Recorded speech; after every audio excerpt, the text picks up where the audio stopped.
about the enthusiasm of the young people in the campuses. They've come alive with the ideas of liberty.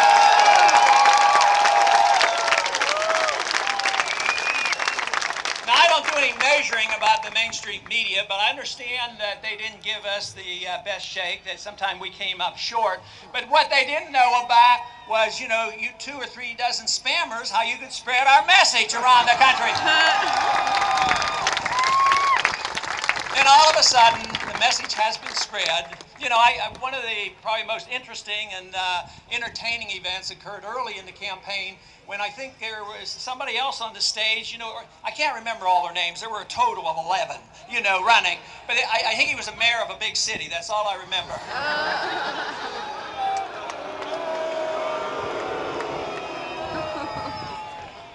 But he was the one that called me on the carpet, and you know, there was a lot of booing and hissing. Obviously, you people weren't in the crowd. But lo and behold, I remember that evening, I was a little uncertain what it meant. It really didn't disturb me that much because, you know, I've had poor reception to a lot of my speeches over the years. But I remember a few minutes afterwards, Ken Snyder came up to me and he whispered, he says, guess what? You're winning in the post-debate polls.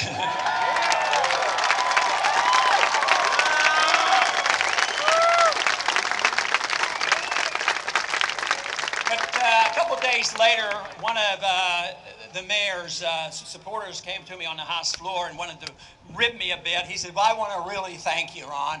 He says, you really set my candidate up, and he really got the points in, and now, you know, he was considered by the Main Street media as being the leading candidate.